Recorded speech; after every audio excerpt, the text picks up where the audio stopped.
Donc, nous avons dans un premier temps choisi deux angles opposés de sommet A. Il s'agit de l'angle A1 et de l'angle A3. Nous voulons aboutir à la notion d'angle correspondant. Pour ce faire, il faut construire le symétrique de l'un des deux angles choisis là par rapport à I. Nous avons choisi de construire le symétrique de A1 par rapport à I. Dans la construction, on a obtenu B3.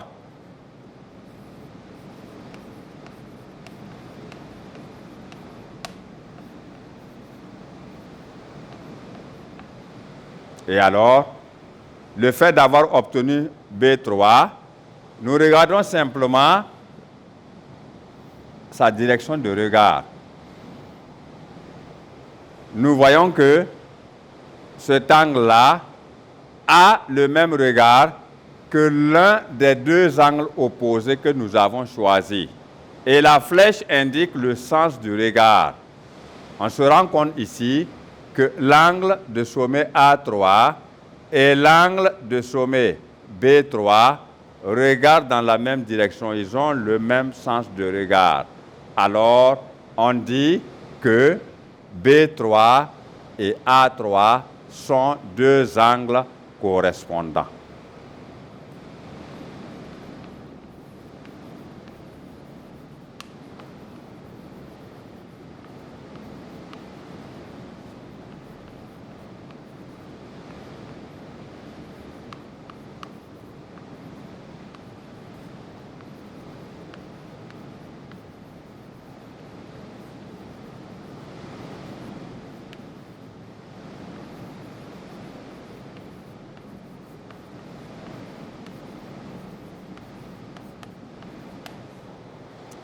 Et on peut les colorier afin que ce soit bien vu. Voici donc l'angle B3.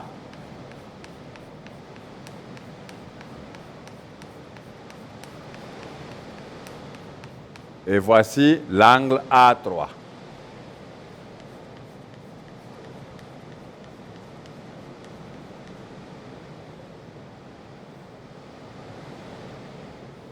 Ces deux angles-là sont dits angles correspondants.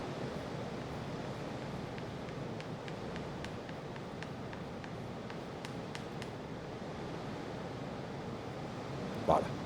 Donc, vous voyez, ici, sur le dessin, alors, de la même manière, nous avons construit le symétrique de A1 par rapport à I. On peut construire le symétrique de A3 par rapport à I, afin d'observer son correspondant.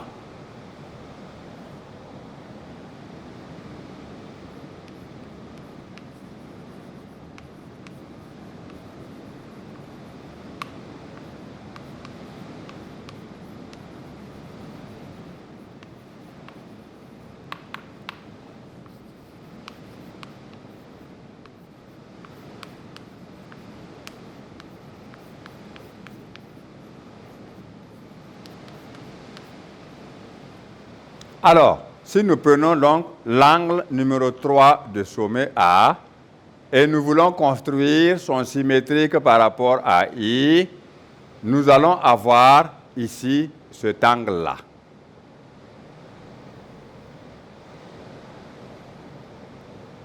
Alors, on obtient l'angle numéro 1 de sommet B.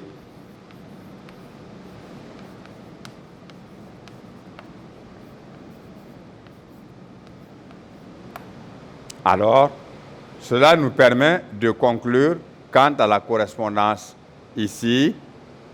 L'angle B1, il est l'angle correspondant duquel? Vous observez donc la figure. Parce que nous avons vu que cet angle-là, il a ce regard ici.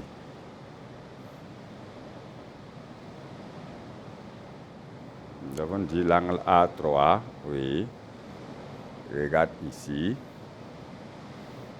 Donc, nous allons voir ici à présent que l'angle numéro 1 de sommet B, noté B1, et l'angle numéro 1 de sommet A, noté A1, sont des angles correspondants.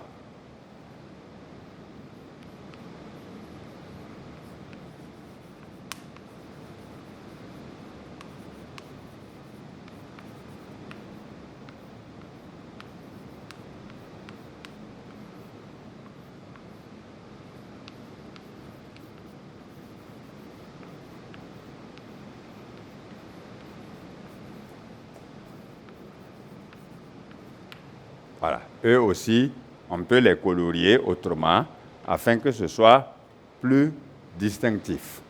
Donc, on a l'angle de sommet B1 qui est celui-là.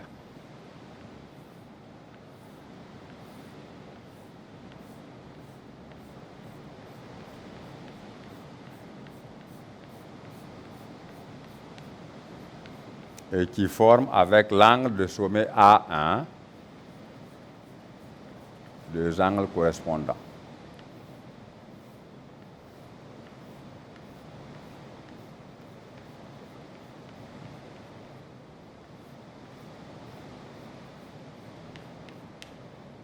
Voilà. Donc, quand vous regardez tout simplement, vous allez voir que, en prenant deux angles opposés par le sommet, qui ont donc des regards opposés, bien entendu, vous allez observer que si l'un a un angle de sommet B qui lui est correspondant, cet angle correspondant-là regarde dans le même sens que lui. C'est la même chose pour n'importe quelle autre situation de détermination d'angle correspondant. Donc, pour déterminer deux angles correspondants, on considère deux angles opposés par le sommet, soit A, soit B. On est libre. Et on choisit un d'entre eux, on construit son symétrique par rapport à I, on obtient le correspondant de l'autre. Voilà.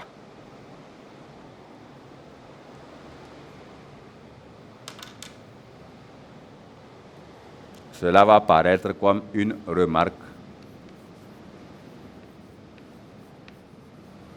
numéro 1. Alors,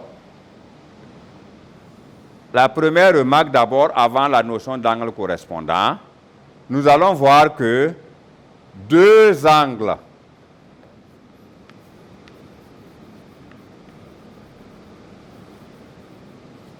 opposés par le sommet ou alternes internes ou enfin correspondants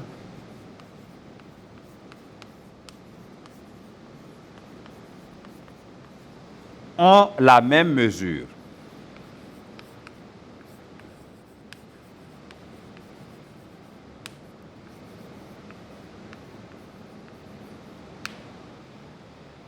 Ça, c'est la première remarque. Alors donc, nous remarquons d'abord que deux angles opposés par le sommet, ou bien deux angles alternes internes, ou enfin deux angles correspondants, dans chaque cas, les deux angles ont la même mesure. Vous allez voir par exemple qu'ici, A1 et B3 ont la même mesure. Et pardon, A1 et A3.